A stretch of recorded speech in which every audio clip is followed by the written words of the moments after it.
Somos Carbón es el primer audiolibro ilustrado sobre la identidad cultural de los sabinenses. Está hecho por los propios habitantes de Sabinas y narra, a través de cuentos cortos, lo que somos, sentimos, creemos y lo que nos caracteriza a los que vivimos en Sabinas, Coahuila, en México. Se llevó a cabo gracias al Programa de Apoyo de las Culturas Municipales y Comunitarias, PACMIC 2019, que promocionó en todo el país la Secretaría de Cultura.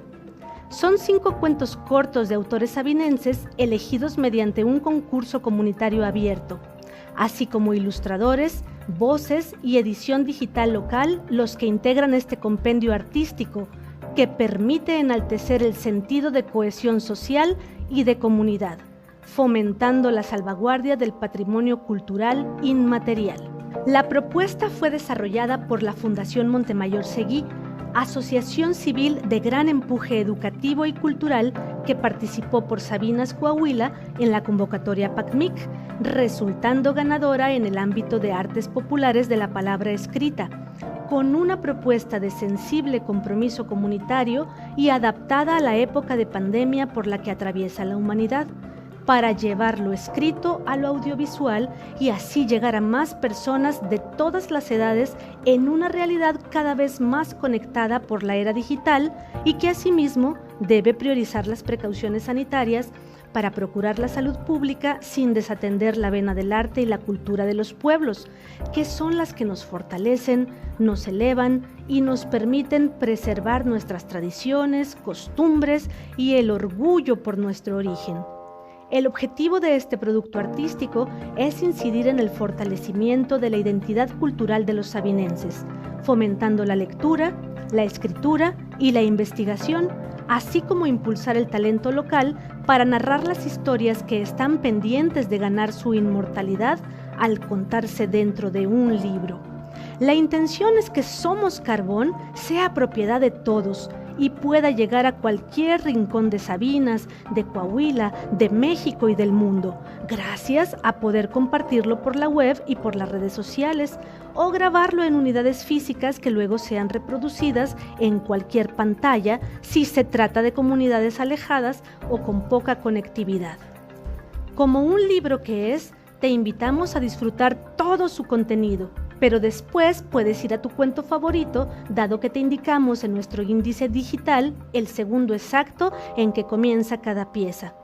Por su vocación audiovisual, no habrá obstáculo para quien no sepa leer, ni para quien no le sea posible hacerlo por alguna condición visual. Pero en la biblioteca del Centro Cultural Lili y Edilberto Montemayor Seguí, brazo ejecutor de los programas de la Fundación Montemayor Seguí, tendremos impreso este libro para quien prefiera leerlo en papel. Incluso puedes solicitar la copia digital para luego imprimir las veces que quieras. Y también puedes descargar el audiolibro completo en la página web de la institución. No hay límites. Disfruta y comparte de un libro narrado por y para nuestra gente. Está hecho para ti y para los que nos visitan en Sabinas o para quienes están en cualquier coordenada del planeta y decidan asomarse al universo increíblemente rico de los pueblos coahuilenses de este suelo mexicano.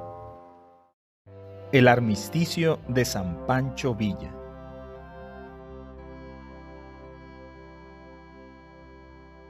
Doña Victoria de la Luz y su esposo, don Félix Aguilar, vivían a 2 casas de la mía, por la calle 1 de Mayo, a 1 cuadra del río Sabinas. Vivían en una casa antigua, pero muy bonita, con reja abierta al frente y fachada de ladrillo. Casa mediana, como todas las de esa parte de Sabinas, en el mero centro. Eran mis vecinos de la infancia, cuando tenía unos 8 o 10 años. Corrían los años 70 y don Félix era un viejecito amable, refinado, tímido y hasta retraído. Doña Victoria era más jovial, alegre y se veía bastante más joven.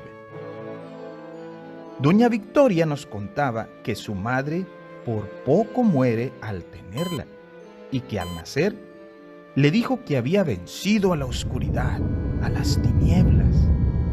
Por ello, le llamó Victoria, Victoria de la Luz. Para 1920, Victoria se había convertido en una bella damita de 16 años. Ella fue testigo de la llegada de los Dorados de Villa al campamento del río Sabinas y del festejo que hubo cuando dejaron las armas, cuando el general Francisco Pancho Villa disolvió su ejército, del armisticio del 28 de julio de aquel 1920. Su curiosidad la llevó con los villistas. Pancho Villa la vio y quedó hipnotizado por su belleza, esa belleza pura y simple, natural pues, que tienen las mujeres de Sabinas. Pancho Villa ordenó a su lugarteniente que le enviara a uno de sus dobles. Tenía muchos leales soldados que se hacían pasar por él para despistar a sus enemigos. Le ordenó al doble que se fuera a la hacienda El Canutillo en Durango y que dijera a todo mundo de allí en adelante que era el verdadero Villa, porque él, el verdadero de verdad, había decidido quedarse a vivir en Sabinas disfrazado. Una vez arreglado el trueque, yo por Pancho, tú por mí, se fue a buscar a Victoria, que estaba en los alrededores del campamento. Se acercó a ella y sin más le dijo: «Te vas a vivir conmigo». A lo que Victoria respondió: «¿Y quién eres tú para ordenarme algo?», le preguntó con altivez la bella jovencita. «Soy Félix, Félix Aguilar. Félix porque soy feliz de haberte encontrado, y Aguilar porque al dejar el ejército soy libre como las águilas». Pancho Villa, Félix Aguilar, Pancho Félix Villa Aguilar, siempre conseguía lo que quería. Le compró a Victoria una casa por allí cerca, a unas cuadras del río, en el centro de Sabinas. También le regaló un anillo de oro y la llevó a vivir con él. Don Félix Aguilar envejeció en Sabinas, Coahuila. Se juntaba con sus amigos en el café Los Cazadores, que era muy popular en aquellos años. A veces, algún desconocido para doña Victoria y todos los vecinos, buscaba a don Félix. Él lo recibía en la oficina que tenía en su casa. No eran muchos los que lo buscaban, pero siempre había sigilo y misterio en esas visitas, ya que llegaban en autos lujosos, incluso traían chofer y a veces hasta guardaespaldas. Yo lo sabía porque los llegué a ver con armas que sobresalían de sus ropas. Estaban con don Félix unos minutos y así como llegaban, se iban.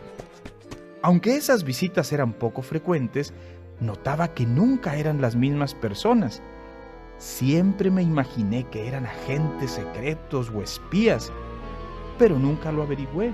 Y como nunca pasaba nada, aparte de los chismes entre vecinos que provocaban, al poco tiempo se olvidaba el asunto de los misteriosos visitantes. Doña Victoria nos contaba que cuando había que pagar algo, don Félix se metía a la oficina y salía con dinero. Ella, cuando don Félix no estaba en casa, buscaba lo que suponía era un escondite donde tenía el dinero. Nunca encontró nada, solo un par de sillas y un hermoso escritorio de madera de encino blanco. En 1975, don Félix murió. Había cumplido 98 años. Al funeral asistieron, además de doña Victoria, unos pocos amigos y vecinos. Lo enterraron en el panteón municipal, en donde colocaron una sencilla lápida de piedra blanca con su nombre grabado en ella. Cuando regresó a casa, doña Vicky, como le decíamos de cariño, buscó el dinero en el cuarto que don Félix usaba de oficina. Después de varios días de infructuosa búsqueda, notó unos mosaicos sueltos bajo la alfombra que cubría el piso debajo del escritorio. Los levantó, y encontró una caja fuerte empotrada con concreto en el suelo.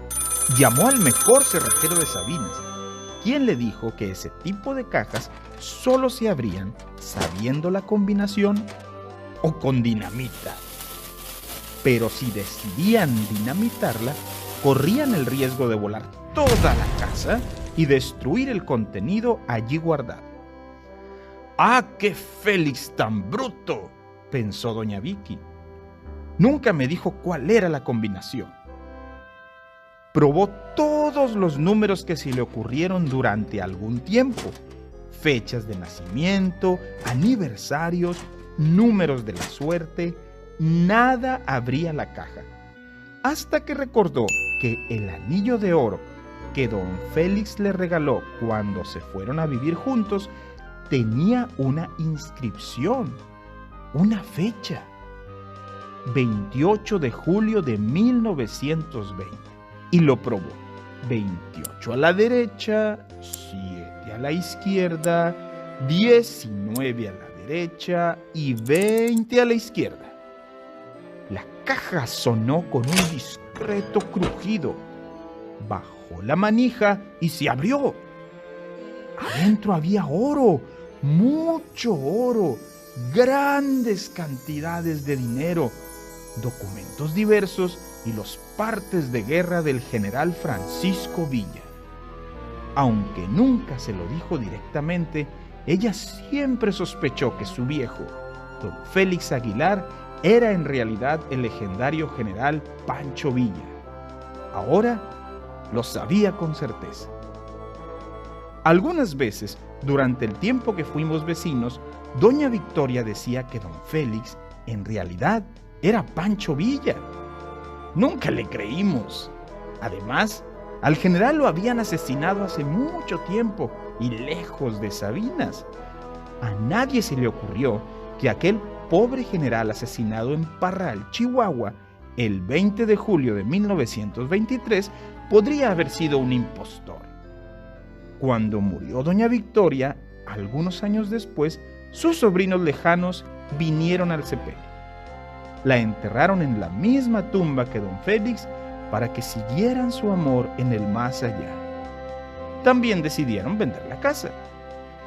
La casa estaba llena de recuerdos de la Revolución Mexicana. Había armas con decoraciones, fotografías, pero nadie vio la caja fuerte. Le vendieron esa casa a un político local que de un día para otro se hizo rico. La gente decía que era corrupto. Yo creo que encontró la caja fuerte con el tesoro. En la tumba de don Félix y doña Victoria, alguien con brocha gorda y pintura negra escribió: «Aquí descansan mi general y su victoria». En el cielo, don Félix Aguilar, San Pancho Villa y su mujer doña Victoria, Santa Victoria de la Luz, observaron la tumba con el letrero en pintura negra. «Mira, vieja, nos descubrieron». Y así, abrazados y jóvenes de nuevo, caminaron hacia la eternidad, ante la mirada incrédula de San Miguel Arcángel, comandante en jefe de todos los ejércitos de Dios, que, al ver pasar a la pareja, se les cuadró militarmente, sosteniendo su espada en alto, en señal de respeto y honor.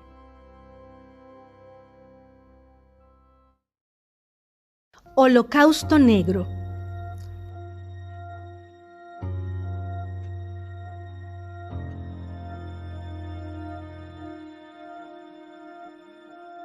La cocina entera había sido asaltada por el afilado aroma del carbón vegetal.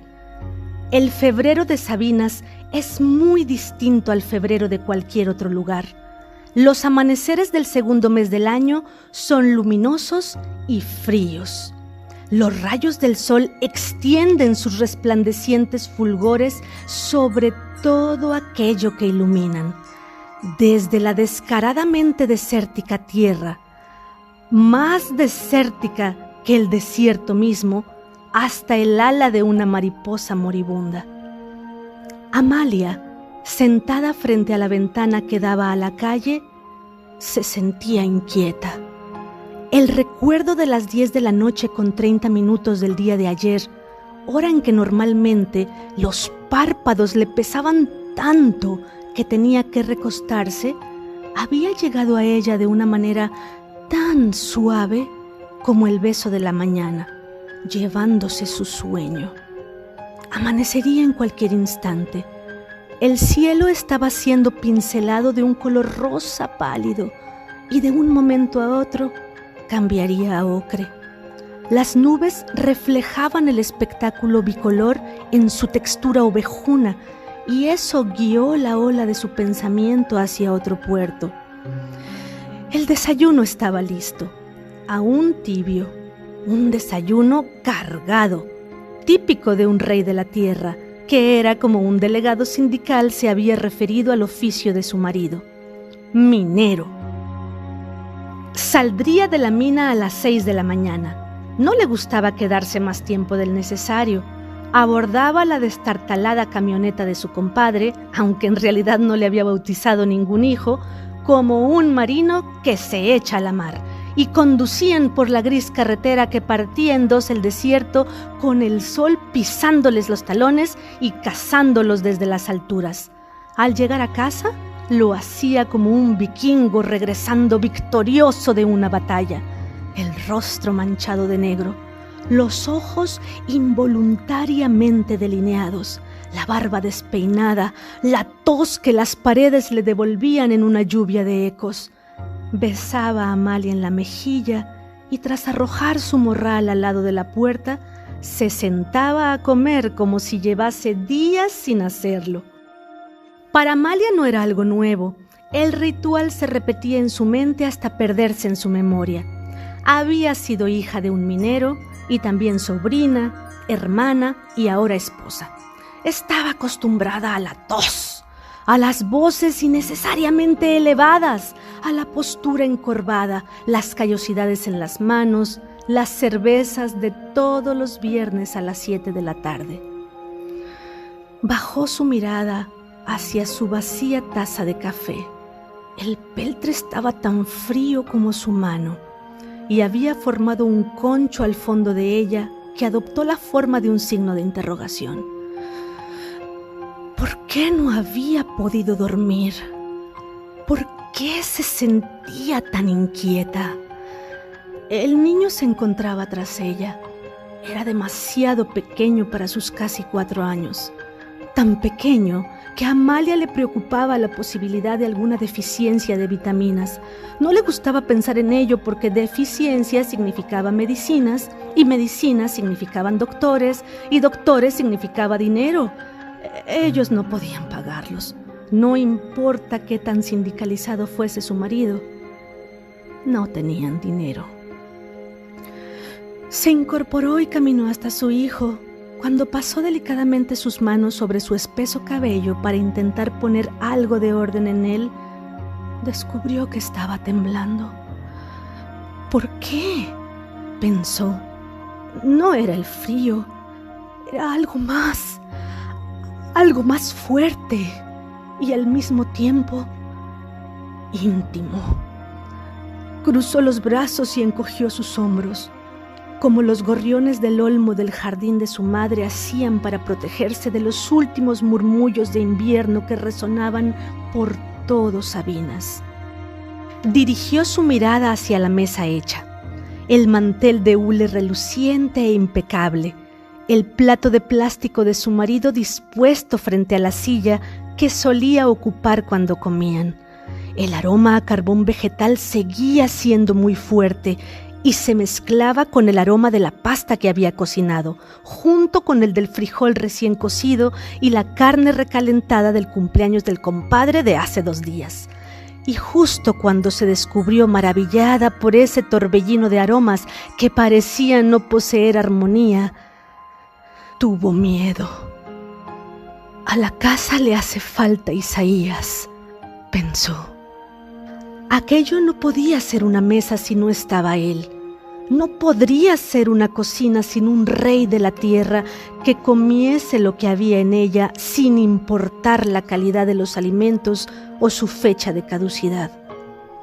No podría ser una casa incluso si no hubiese un hombre en ella.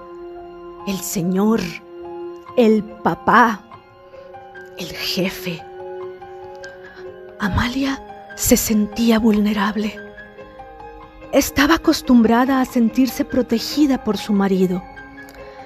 Se sentía protegida por él desde aquella tarde de junio, poco antes de las vacaciones del verano de 2003, un verano particularmente caluroso, cuando la había besado por primera vez. Habían acudido a las márgenes del vado con un grupo de amigos de la secundaria, poquito después de graduarse. Bebían cerveza y fumaban cigarros baratos mientras su futuro se les antojaba resplandeciente. No harían la preparatoria, habían dicho los hombres. Serían mineros como sus padres y sus abuelos. Continuarían con el oficio que fundó Sabinas, y eso los hacía sentirse poderosos. Isaías la había besado sin su permiso y se casaron sin siquiera haber sido novios antes. Ven ya, por favor, no tardes. Giró su cabeza hacia el reloj de pared que había heredado de su madre, una baratija de plástico con números romanos. Marcaban las 6:10. ¿Dónde estás? ¿Dónde estás? De pronto, un toc-toc a la puerta. ¿Es él?, se dijo a sí misma. No, él nunca toca la puerta. Entra sin más. Tiene la llave. Avanzó hacia allá con las rodillas temblando. Le costaba avanzar. Simplemente le costaba avanzar.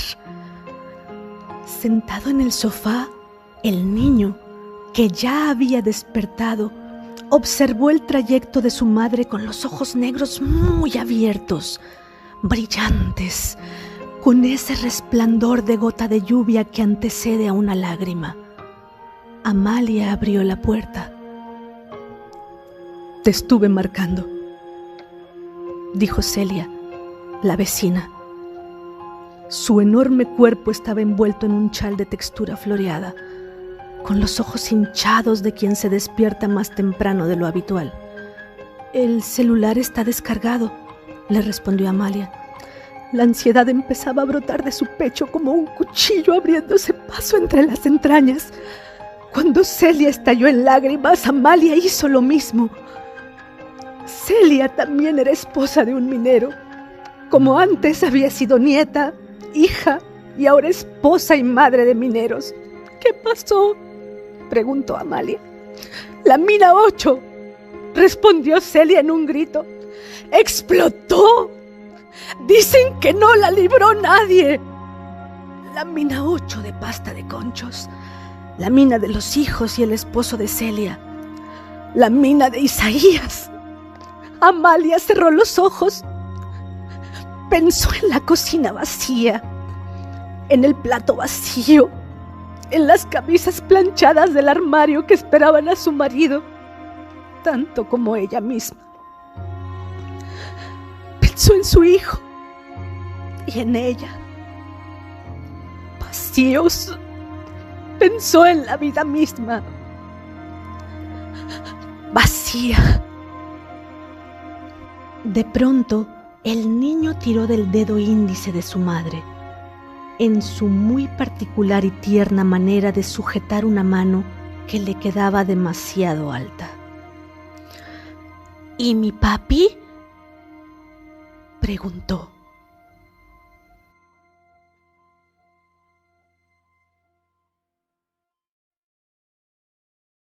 Sabino.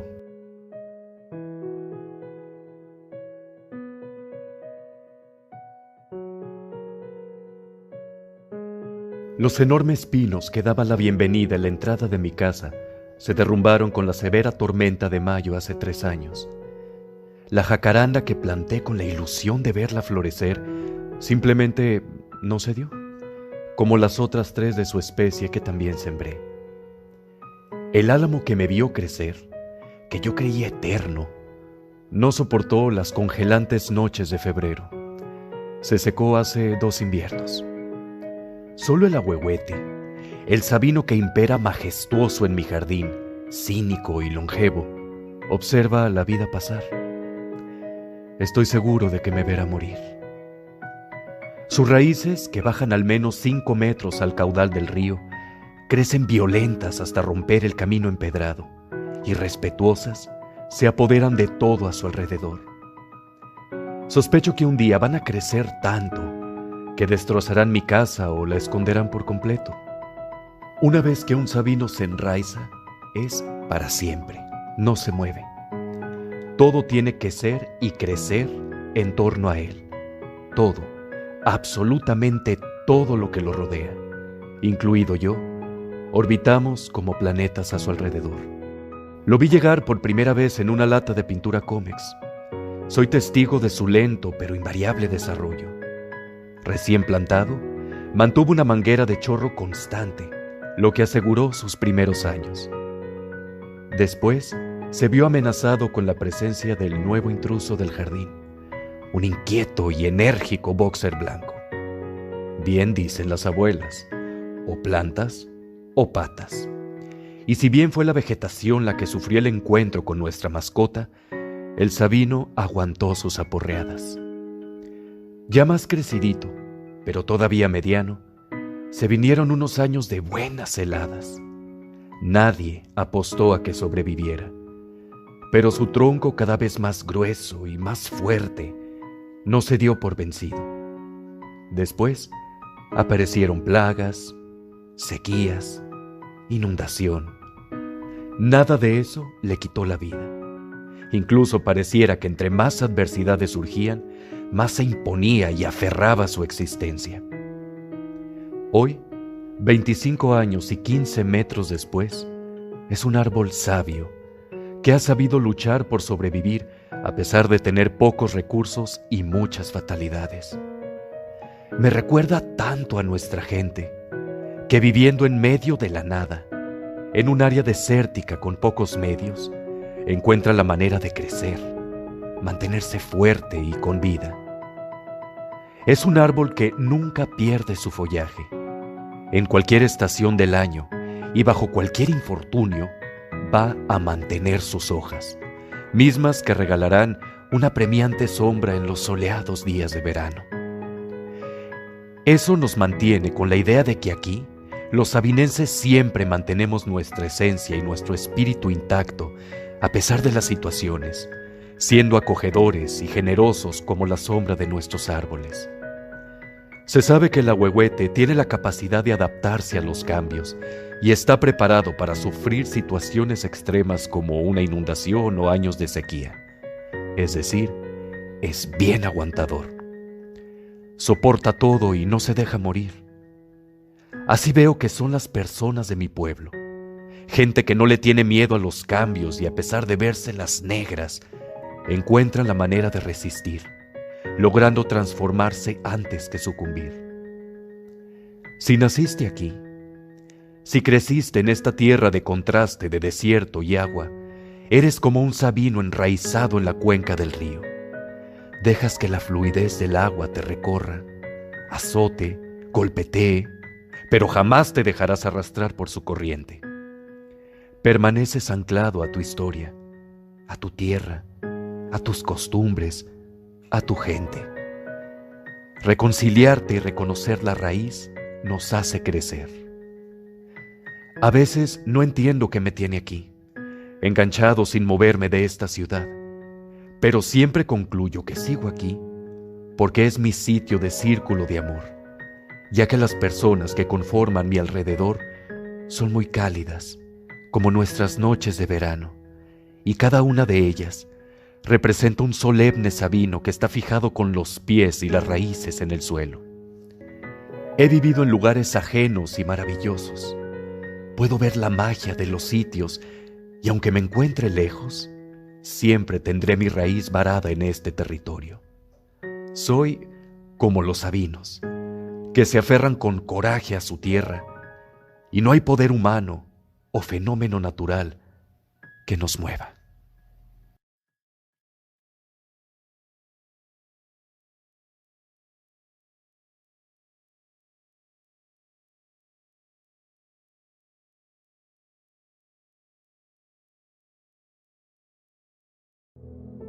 Retorno.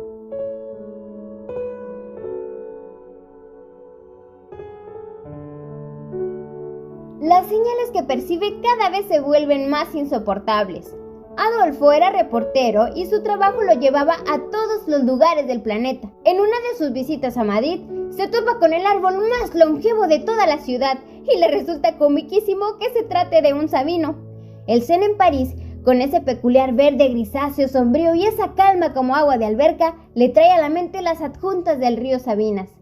Visita el Uluru en Australia. Por un momento se siente transportado en el espacio y siente estar en el árido desierto de las afueras de Sabinas. Y es que el horizonte saturado de matorrales sin intervención humana lo siente tan familiar como el de su pueblo nativo. Es como si una fuerza de gravedad lo arrastrara increíblemente a su origen, del que tanto ha renegado por años. Mi tía Rebeca creía que estábamos enraizados a nuestra tierra, porque por más que tratáramos de alejarnos y desprendernos, siempre volvíamos a nuestra raíz. Nos comparaba con sabinos centenarios, que a pesar de crecer y extenderse metros para arriba y para los lados, permanecían perpetuados al suelo y al subsuelo. Adolfo no puede entender qué sucede. ¿Por qué si después de 10 años de no conectarse con su tierra, de pronto se sumerge en una especie de hipnosis local? Por lo que no duda mucho en volver a su pueblo, porque siempre ha hecho caso a sus impulsos y presentimientos. 2 aviones y 4 horas de carretera después, sabe que ha llegado a casa, aunque con dificultad puede llamar a este lugar hogar. Distingue al Saus a la orilla izquierda de la carretera y como siempre que pasa por ahí, se siente ya en Sabinas, a pesar de que le faltan 15 minutos de trayecto, que irónicamente siempre son la más larga espera en todo el camino. Lo primero que le sorprende al entrar a Sabinas es el nuevo puente de la Estaca, que se eleva como la loma de la Chirusa que tantas veces recorrió en su bici, solo que este pedazo de concreto y pavimento posee unas encandilantes luces a sus extremos, como si imitaran el aeropuerto que lo había aterrizado a su país una noche anterior. Busca comida a esas horas y lo único que encuentra abiertos son los tacos del riel de la casa de Pancho Villa, y da con ellos solo porque un transeúnte lo guía. Mientras devora una chilaca rellena de queso y carne, piensa en la leyenda urbana de que Villa había construido en todo el subsuelo de la casa túneles secretos que desembocaban en la salida de la ciudad, mismos que planeaba utilizar para escapar de la ciudad en caso de ser perseguido. Adolfo cree que solo eran historias inventadas para darle más fantasía al personaje, pero le parece fascinante la posibilidad de su existencia. Sale de la taquería y se dirige a la casa familiar. Las calles que recorre le parecen más bien cráteres lunares. Sin control, cae en cada uno de esos pozos que simulan los rastros de meteoritos que chocaron en la superficie de la luna. Reniega que estaban mejor las calles antes de pavimentar, aunque fuera un terregal. Su casa se encuentra cerca del río y precisamente por esta cercanía es que los árboles amurallan majestuosamente su patio, a pesar de estar abandonados tanto tiempo. Los sabinos le parecen más enormes de lo que recordaba, mas no entiende por qué cuenta tan pocos nogales y en su memoria había al menos media docena. A pesar de la oscuridad que reina, nota al instante que la bugambilia sigue tan escandalosa como siempre y supone que es verdad eso que dicen, que las más bonitas son las olvidadas. Antes de abrir las puertas de la casa, se sienta en la polvorienta mecedora de madera de su portal para prender un cigarro. El humo parece hacer bailes y rituales a los chiles piquines que están en la maceta a su lado y no duda en cortar algunos y echarlos en una bolsita. Puede saborear el intenso picor de las bolitas rojas y sabe que nunca debería subestimar algo por su tamaño. Por inercia, fija su mirada en el cielo y queda maravillado con la infinita presencia de estrellas brillantes que se extienden hasta más allá de donde puede ver. Cree que es una suerte que hay luna llena y cielo despejado, pero sobre todo que la ciudad no se ha urbanizado y modernizado tanto, pudiéndole premiar con un espectáculo estelar. Al intentar entrar a la casa, el brusco movimiento de forcejear la puerta hace caer el retrato de casados de sus padres. Un mal augurio, intuye. Se va directo a encerrar a su habitación, que la ve tan ajena como desconocida, deteriorada, vacía, etérea. Definitivamente decide dormir en calzones. El abanico de techo apenas si disminuye el agobiante bochorno del lugar. Descubre a un alacrán trepando sobre su cama y repasa el poema de los amorosos de Sabines, notando cómo la oscuridad le cae con espanto y que su cama flota como un lago. Dormita no duerme, pero descansa. Por la mañana y ya con más luz, hace un recorrido pausado por las recámaras, baños, sala y al llegar a la cocina, abre los cajones y gabinetes por inercia. Entonces, siente que la ausencia de todo lo invade de insoportable nostalgia. Se quiebra al recordar los olores peculiares de las comidas de su mamá, el ruidoso ajetreo de su padre abriendo las cazuelas antes de comer. No es un llanto desconsolado, más bien son unos sollozos continuos pero discretos. Por años ha ignorado su duelo, pero esa calurosa mañana de agosto no puede más y estalla en tristeza. La profundidad y silencio de la casa solo empeoran la situación. Como siempre, y casi por inercia, quiere huir, salir corriendo de ahí.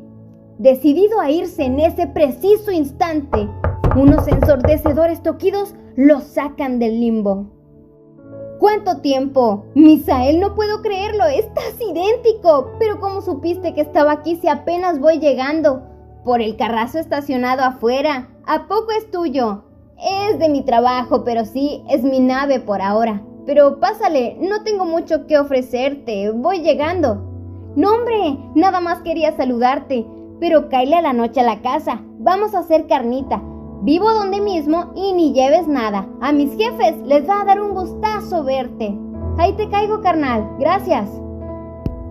Cuando Misa se va, agradece que hubiera llegado en el instante preciso a romper la burbuja sentimental que lo había agobiado. La realidad es que siempre corre del dolor y los recuerdos y probablemente se hubiera ido para no volver nunca. Pero apenas si saludó a su vecino y amigo de la infancia, una cálida sensación de paz lo calmó. Hacía más de 5 años que no había tenido contacto con él y aún así parecía como si no hubieran pasado los días. Esa conexión ininterrumpida entre los del pueblo le parecía fascinante y única en un mundo cada vez más desconectado.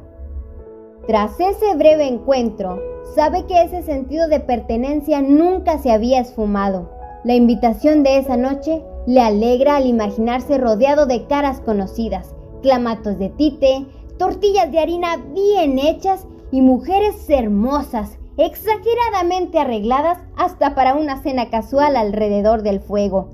Ellas se expresaban con voces ruidosas y golpeadas, haciéndote pensar que están enojadas, pero cálidamente se llaman entre ellas manas.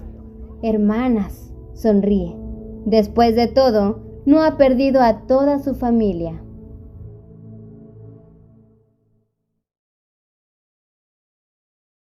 Mi perro, el bloque. Solía ver a mi abuela hacer el lonche a mi abuelo. Se levantaba muy temprano y le preguntaba qué era lo que quería llevar para comer. Mi abuelo le daba un beso en la frente y le decía: «Nos vemos en la noche, viejita». Cuquita Polen, como le decíamos de cariño, esperaba a su viejito. Mi abuelo caminaba largo tramo para poder llegar a su trabajo. Los vecinos que se levantaban temprano por la calle Sarabia le saludaban amistosamente y le deseaban buen día a su paso. Era lindo verlo llegar y escuchar las anécdotas y de sus amigos que le ofrecían café negro para acompañar su almuerzo. No había quien no conociera a mi abuelo. Lo que yo recuerdo era que cada vez que alguien lo necesitaba, él siempre estaba ahí. Un día, como todos, que acudía a su trabajo, observó a un perro poco agraciado que lo acompañaba tomando su distancia. A mi abuelo no le simpatizaban los perros, y menos los callejeros, o al menos eso nos decía.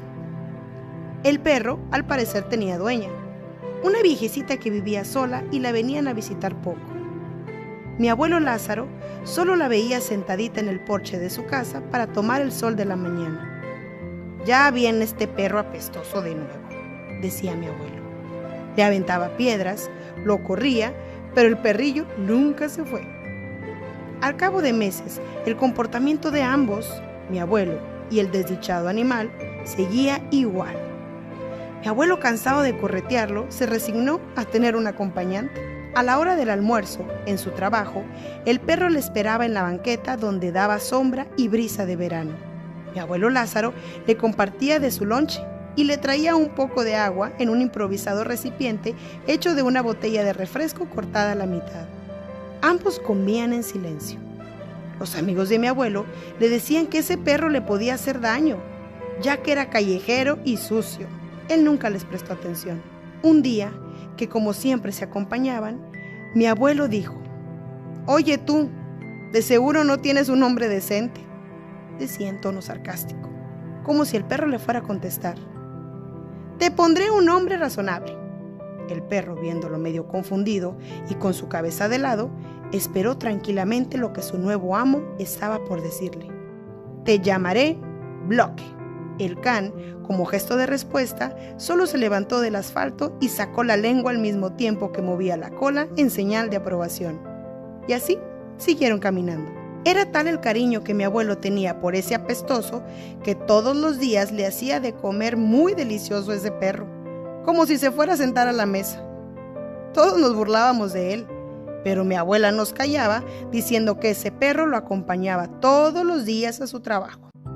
Un día, que el cielo no pintaba buenas nuevas, mi abuelo salió a trabajar como de costumbre. El perro no quiso caminar con él, solo lloraba. Mi abuelo, como ya conocía al can, le gritaba y decía: «Ven, Bloque, anda que se me va a hacer tarde». El perro hacía lo mismo una y otra vez. Caminaba de un lugar a otro con la cara triste y chillando. Los vecinos, que habían observado durante meses la relación que había crecido, preguntaban a mi abuelo qué era lo que ocurría. Una de las vecinas sacó un poco de comida para el perro, pues pensó que tenía hambre. Mi abuelo, ya un poco molesto, solo chistó los dientes y se fue caminando, casi corriendo para poder llegar a tiempo. Al paso de pocas horas, el Bloque salió corriendo despavorido y todos le gritaban, pero nunca se detuvo, hasta que llegó al trabajo de mi abuelo. En el portón lo esperaba uno de los mejores amigos de mi abuelo. Muy triste, le habló al Bloque: «Me siento tonto hablándote, pero creo que debes de saberlo. Lázaro tuvo un accidente y no sabemos qué pasará con él». El perro corrió de regreso a casa con mi abuela y comenzó a ladrarle tanto que mi abuela hasta le echó agua caliente para que se callara y se fuera. El perro nunca se fue. Al cabo de minutos, llegaron a darle la triste noticia a mi abuela: «Su esposo tuvo un accidente y está en el hospital. Apresúrese a verlo». Mi abuela dio el grito en el cielo y salió corriendo al hospital. El perro salió tras de ella. Las vecinas, al escuchar el grito desgarrador, salieron a ver a mi abuela, pero no la alcanzaron. Pronto se organizaron para llevar apoyo hasta el hospital. Recuerdo a esas vecinas. Nunca dejaron solos a mis abuelos. Los sabinenses siempre se ayudan y se aprecian. Mi abuelo salió vivo, si es lo que se preguntan. Lo único malo fue que había perdido su pie izquierdo en las vías del ferrocarril, pues él trabajaba forjándolas. El perro apestoso del Bloque jamás los abandonó. Cuando mi abuelo se recuperó, salía a duro paso hasta su trabajo nuevamente, pero esta vez a marcha forzada. Y lo más admirable era que el Bloque seguía el mismo ritmo de andar de mi abuelo. Las vecinas admiraban la escena de cada mañana. No podré olvidar a cada una de ellas. Todas vieron por mi familia, esa pequeña comunidad de sabinas que no abandona a los que le necesitan. Mi abuelo ya no está entre nosotros, pero ahora ese perro apestoso sigue acompañando al hijo varón de mis abuelos, mi tío Lázaro. ¿Qué les puedo decir? El perro solo sigue el alma de quien lo bautizó como el Bloque.